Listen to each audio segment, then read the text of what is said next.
I'm Sienna. I'm the kid. I'm Sarah. I'm the mom. This is Queer Kid Straight Mom. Let's talk.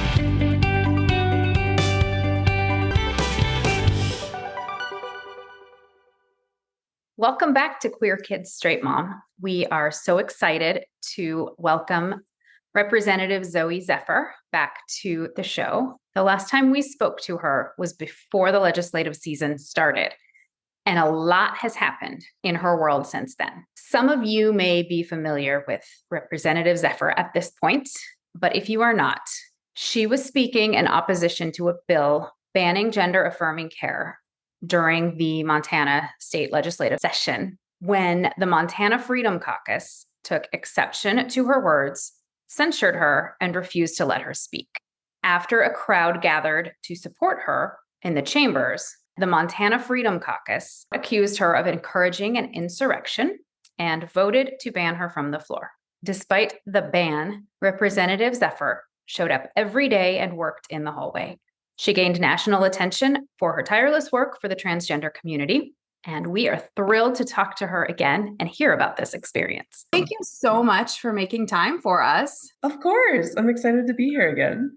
So nice to have you back. It's been a huge sequence of events for you. You kind of exploded onto the public scene. Yeah, it feels strange because you campaign in your district and you're well known in your district and you're like deeply rooted in your community there. And across the state, you're doing the work. And then suddenly it wasn't just Missoula or Montana. The eyes of the world sort of turned and looked at what was happening in our state legislature. And since then, I've been blessed to be invited into a lot of different rooms to have these kinds of conversations, both in Montana and around the world. And it's been, your voice has obviously been so important in this movement, on all these different forums. We really want to talk about you as a human being, though. What has it been like? Because it can be exhausting to be on the front lines of a movement and be speaking for a community. How have you dealt with that personally? For me, I remember as everything was taking place in the legislature, I told myself, just focus on the next moment. Try to rise to the occasion. Just whatever you're going to have to give a speech on this. You're going to have to give an interview on this. Just don't sort of let the horizon get away from you, because that's when it can get overwhelming. If you're suddenly thinking about what does it mean to be at the forefront of a movement for the next generation, it's like, no, bring it in. You are in a meeting right now. You are trying to pass a bill. You are trying to convince someone on X, Y, or Z. And I think that way of living through that experience has helped ground me as I go forward. I traveled to Strasbourg, France this November to speak at the World Forum for Democracy. And that was a huge honor to be there. And it was a very humbling experience. I was the sole American politician there. And you bring that horizon in and you say, okay, nope, you're in a room with delegates from around the world, a lot of youth delegates from around the world. How do you do good in this moment? What does it look like in this moment? And so I think that's been really helpful. And then obviously having a fiance as wonderful as mine, and Aaron Reed. Congratulations. Thank you so much. I'm really excited. Has been grounding. And I think that's how you deal with the moments where it can get overwhelming, is you need an anchor point in your community. Temporally anchor point, you need a community anchor point, and you need a personal life anchor point. I'm blessed to have all three of those. That's great. Yeah, that's such an important message. It's great to hear you say that. I feel like I'm always trying to remind the kids when they get overwhelmed, like, don't try to look down the entire road and imagine all of it. You have to focus on the next thing. That's all that matters right now. It was a huge blessing, because this was actually advice that stemmed from a therapist 5 years ago or so. I think she was talking to me about this when I was struggling with anxiety. She was like, you are good at planning. You're good at doing things. You're good when you're in motion. If you suddenly bring the horizon out past the point where you can do something, take a peek there, neat, but bring it in. And especially if you feel the analysis paralysis or the general fatigue set in, bring the horizon in to whatever that point is. It doesn't have to be the next 30 seconds. If the day is really hard, maybe you're sitting hour to hour in your horizon. But if you can only plan 2 weeks out, 2 months out, don't go any farther than that, because you'll limit what you're able to do. That is brilliant. That's such good advice. Thanks. Not mine, but appreciate I it. love that. I will I love it. gladly pass on the therapy advice. Such a good way to put it. And that seems like that could be applicable too. We've talked a lot about how hard this year has been for transgender kids, right? Feeling really dehumanized, I think, by some of this legislation and the things that people are saying about them and their identities. Is there anything else you feel besides, like, I feel like that's a good message, like make it through, the next thing and the next thing. But what else would you say to kids now, young people, teenagers, whatever, to deal with this? Yeah, I think for me, it's hard, particularly the younger you are, the less there can be that sense of, oh, it gets better feels like just hollow words. But I know when I was doing activism work before the legislature, we had a trans teen in Montana who was facing bullying and uncomfortable treatment from classmates because they were trans. They were in choir. And a group of trans adults went down to watch their choir performance and just talk to them and be like, hey, we actually are 30 minutes away from you and we have jobs. We, sell things at the farmer's market. We work at X, Y, and Z store.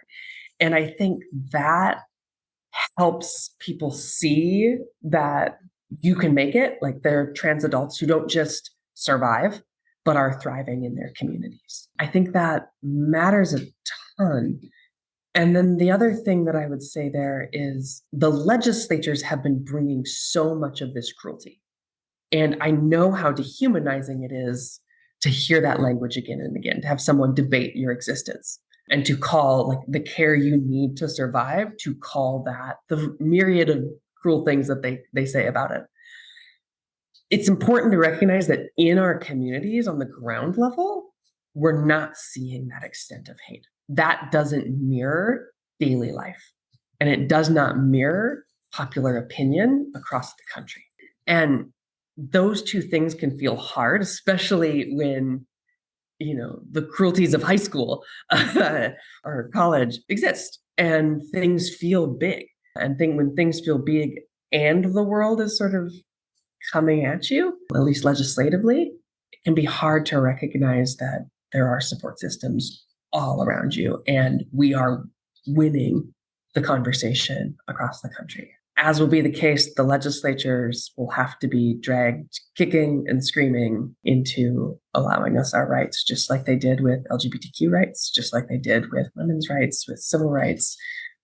They're often the last to come along.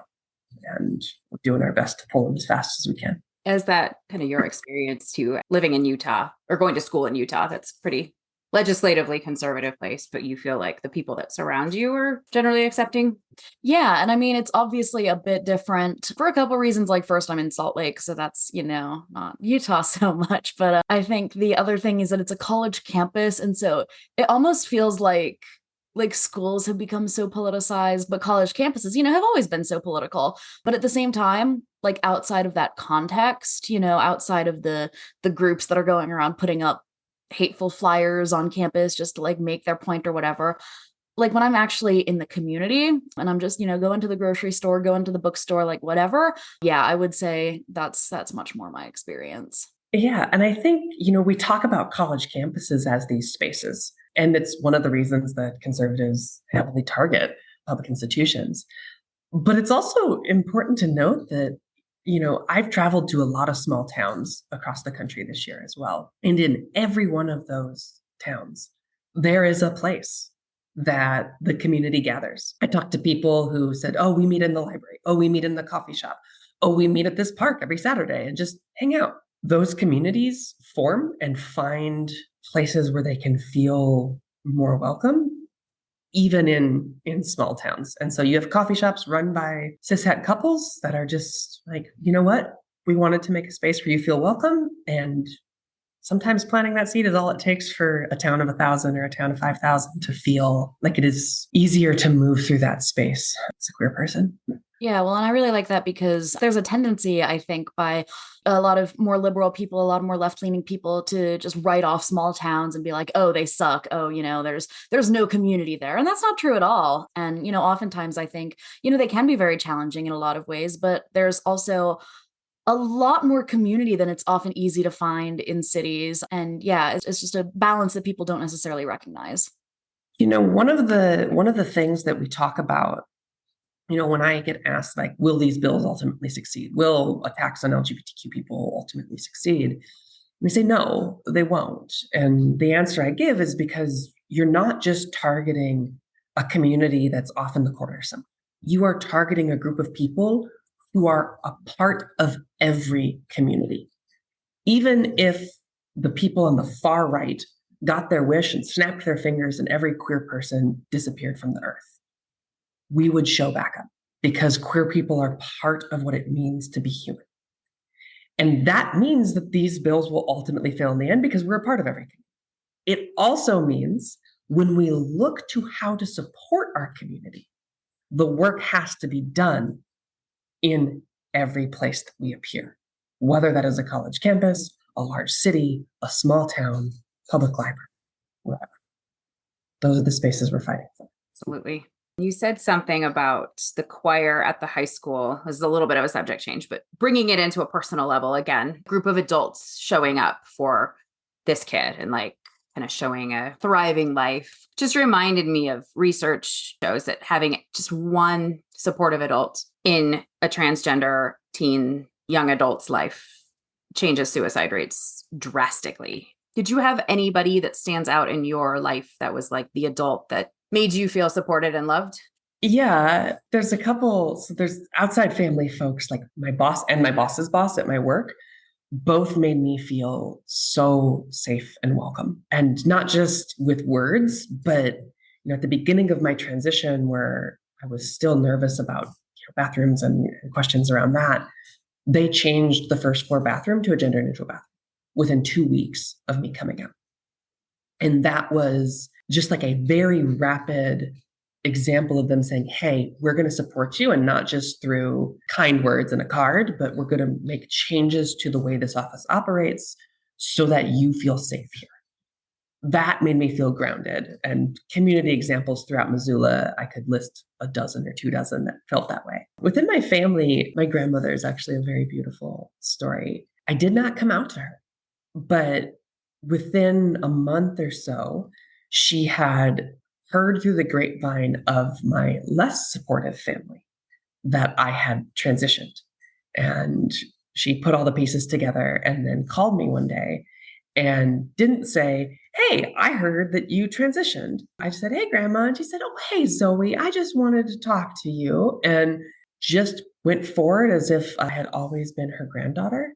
And it was very sweet because in the way that my grandmother had always had this like box of advice that she was doling out to her grandchildren, it's like she had a box of advice labeled grandsons and one labeled granddaughters. And she called me and was just like, anyways, I haven't given you the granddaughter advice before. And so just started doling out a ton of advice, from dress code ideas that were very 1960s to, giving me advice on parenting and being a good mom. And some of it very practical and some of it like learn an instrument. So when you go camping, you can play campfire songs for your kids because kids love campfire songs. It was like, okay, Grandma, that was never there pre-transition, but I'm glad that was in your granddaughter box for some reason. And so that was incredible. And she was supportive through and through and through. And she passed away this fall. And I just feel so blessed that in the last 6 years of my transition, in the last 6 years of her life, we became way closer than we had been in the first 30 years of mine. I'm so glad that you had that person, and good for her for just rising to the occasion. You're my granddaughter. I love that. It was surprisingly simple. And I think it painted a picture for me of how easy it can and should be. She loves me. And that was enough. And that was enough for her to say, all right, I'm gonna get this. And so I wish that for everyone. Yes. Which I was also going to ask you advice for parents of transgender teens that obviously would fall into that category. And that sounds pretty amazing, pretty all encompassing. I love you. I accept you. Yeah. I think there's two important things to sit with. The first is, depending on when the coming out is happening, how much you've been aware of things. Sometimes as a parent, it can feel like a light switch is being flicked. My child wasn't, and now they are. It's important to recognize that this is something very likely that your kid, whatever age they are, has sat with for a long time. I came out at 30, and there were 5 years before that where I knew and just sort of sat with it and was like, oh boy. And so make sure that when you approach these conversations, you don't approach them like, well, why is this suddenly happening now? Why didn't I know until now? It's like, well, because someone was feeling their feelings and working through them until they felt comfortable enough to articulate them to you. And if you come with that grace, that will help you move through the conversations a little more easily. And the second thing is, you do not have to understand everything, every aspect of what this means, or what care looks like, or the laws that are targeting our community, to love your child. If you root yourself in that love and say, okay, this is something they've experienced for a while, I'm going to sit in this space of love and we're going to talk through it. Those two things are often enough to get you to the point where you can then start reading and say, okay, my child's 16. What does that mean? My child's 25. What does that mean? My child's 45. Whatever age that is, if you've rooted yourself in love and understand that your child has been going through the process of self-discovery and self-understanding longer than they've articulated to you, that will help shape your learning and help shape your understanding of who they are. Good advice. You mentioned reading, and that's something that we have talked about too. I know that I personally, because I'm really interested in psychology and I ask a lot of questions and I want to understand everything, was very much like, well, why this? Why this? What is it? And that's part of why we do this show, is because Sienna is graciously willing to answer my questions. But we've also talked about the fact that, like, they have expressed that not everybody wants to do that, which is, again, why we do this, because Sienna's willing to have these conversations. But for a lot of parents, it is go read because your kid does not want to answer all of your questions. You might feel a need to understand it, but they don't want to be the one that makes it all make sense. Yeah. And it's important to acknowledge right from the beginning that that's not unique to your trans teenager. Your teenager very often does not want to talk to you about a variety of things necessarily. I remember one of my best friends transitioned at 28 or 29, and they came out publicly to their Facebook friends before coming out to their family, but their family was on Facebook. And they were home for a visit when they made the coming out post, and they walked downstairs and their mom went, "Hey, I'm seeing a thing." And they went, "Yeah, I'm trans, look it up." And just ran out the door. And I was like, you can't do that. That's embarrassing. But their parents went and looked it up and, figured some stuff out. And some people, want to sit down and have a conversation. And it depends on, your child's anxiety around how you're going to respond. It depends about where they're at in their life in this moment. I know coming out for me to community felt scary after having some difficult coming outs with my family. And so making sure that we're granting that leeway, particularly if your kid's a teenager, and then doing the work and making sure you're plugged into sources. My fiance, Erin Reed, has a great blog, great newsletter where she talks about a lot of what's going on, and just understanding, the way that the AMA and major medical associations are talking about care, that helps. And if that's the way you want to learn, great. If you want to sit on a podcast, great. If you're like me and want to read through articles, have a blast. Just do the work. Definitely. I know you have limited time. What's next for you? Great question. For me, so much of the attacks that we're seeing against the LGBTQ community are stemming from the state level. And I see those attacks happening across Montana. And I also see, as I travel the state, how unpopular it is. And so I envision a lot of my work in this next year as helping candidates across the state who want to run and who, like me in 2021, saw what the government was doing and said, enough of this. I want to get in that room.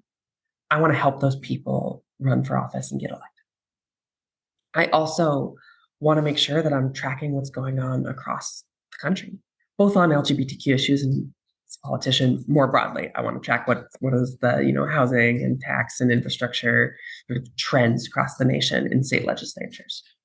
And then for me, it's just a question of what rooms can I do good in right now? And sometimes that will be talking to national media about LGBTQ laws and what's going on, or traveling the country to meet and help people write policy. And other times it'll be being at home in Missoula and rooting myself in my community and making sure they feel supported and helping my constituents. Beyond that, prepping for 2025. Montana doesn't meet in 24. We meet in 2025 again. And so prepping legislation for that cycle and making sure that I'm ready for whatever it is that comes next as the others make their plans. I was going to ask if there's a priority you see in this next legislative session, but there's so many things that need. For me, property tax and rental relief are huge. Huge. They were big coming into 2023. They were big in 2021, but they were huge in 2023. And Republicans had a supermajority in the House and the Senate. They controlled the governor's office, and they did nothing on that front. And people are noticing, and people are screaming about it. And then the far right called for a special session in which they proposed nothing, just sort of, wave of the hand gimmicks on property tax. And so we're going to see in 25 a populace that expects something big on property tax. And for me, that also means renters, because our renters are getting squeezed out of the markets. People who live in the college town are struggling to put down roots there. And that can't be tenable. Right now, we have tourism as a huge industry, but right now, if you're not a visiting tourist or someone who's bringing out-of-state income in, doing remote work or something, it's very hard to put down roots in many of the 8 bigger cities and towns in Montana, particularly on the salaries that those cities and towns pay. So figuring out how to adjust that is going to be priority 1 for 2025. Do you ever feel like we've gotten so much attention specifically focused on, being trans and advocating for trans rights that like you have a hard time bringing attention to the other things that you care about? It's funny because sometimes yes, sometimes there are people who want to pigeonhole you. And that was true when I was campaigning. There were people who okay, well, I'm going to vote for a trans candidate, but is the only thing you're going to do talk about LGBTQ people? Because there's a lot going on in the state. It's like, no, actually, that's not the case. And, I did a recap of what I did in 2023. I posted a recap video on TikTok, and it was the stuff that I was working on was very diverse, from Native American rights to protecting kids from abuse at troubled teen camps to LGBTQ rights to renters' rights. That kind of work was a broad body of work. But people are going to try to pigeonhole. And the media is going to say, well, you're an expert on this, so I want you to talk about this. And the right's going to say, well, we don't want people to really see you as a full legislator, so we're going to try to, imagine you as just this snippet of yourself. And those forces exist, but I find that, when I'm talking to my community, we're talking about all the issues. My constituents know that I'm talking about all of the issues. The people who I'm working with on proposing legislation know that I'm someone to come to when it comes to tenants' rights. I'm someone to come to when it comes on housing policy. So that exists for sure. And then in the broader media, it becomes work on on that. And I did a lot of work on like TikTok and social media and digital data privacy, which I became more known for in the media as well, doing a lot of interviews on that when Montana tried to ban TikTok, but which is enjoined in the courts. And so it's a balance. The forces always exist, but your body of work weighs the scales in the other direction. You are doing a lot of good work, and we really appreciate having you as a voice in Montana and the country. We'll let you go in a second. I just want to leave everybody with a message of hope because there's so many difficult things right now. What gives you hope? Oh, the response. The response gives me hope. And by that, I mean the community response. When I travel the country, I see people caring for one another. I see people who are helping support people on the ground, both in our community and allies around our community. And that's true regardless of the size of the town. I see the response from people who are just pissed. They don't actually care one way or the other about LGBTQ people, which is fine. They don't have to. But they see people who spent all session targeting LGBTQ people and not addressing the variety of things they do care about. And they're tired of that. They see people who turn into bullies and they're tired of that. That response is uplifting. Broader trends across the country where polling is supporting us, where far-right candidates, I think Moms for Liberty, the far-right sort of school board group, they lost, I think, 73% of their elections in 23. That is stuff that gives me hope. And that, they lost X percentage and the polling says this. That's high-level noodly support. As you get down into community responses and individual responses, that's what gives me hope. That's what gives me hope. And then people like my fiance doing the work alongside me. It's easy to have hope when you feel like, two pedals on the bike. I push and then she pushes in a different lane and I push and she pushes and the work feels light and that leaves room for hope. Yeah, it was probably easier to maintain forward progress when one of you can keep the momentum going when the other one lags. Exactly. So, yeah. All right. Well, thank you again. It's been so great talking to you. And yeah, we're just really excited to get to have you on our show. And you are doing so much great work and get your perspective, which is we're just always impressed by your insights too. So you're very kind. It's so lovely to be back here and get to reconnect after, what was a very busy legislative session and then a very big change of circumstance in my life. And it's lovely to reconnect with y'all. I'm grateful for the work you're doing down there. Thank you. Take care of yourself. Get some rest. You as well. Much love and Happy New Year. Happy New Year. Thank you. Thanks. We are so glad we got to share this interview with our listeners. We find Representative Zephyr inspiring and hope you have enjoyed the conversation. On our next episode, we are going to talk about the history of drag. People dressing in drag have been around for a long, long time, folks. This is not a new thing. And also, the meaning of drag itself has changed as gender norms have changed. We think there is a lot that should be fun to talk about. In the meantime, stay warm. We'll catch you next time. If you found this podcast helpful, interesting, or just mildly amusing, please consider rating and reviewing us on your podcasting platform of choice. It really helps us to get the word out there and spread this information as far as we can. And as always, check out our website at queerkidsstraightmom.com or visit us on Facebook, Queer Kid Straight Mom, Instagram at queerkid.straightmom, or Twitter at queerkidstr8mom. And if you're feeling especially generous, please consider joining our Patreon by searching Queer Kids Straight Mom. It helps us fund this podcast.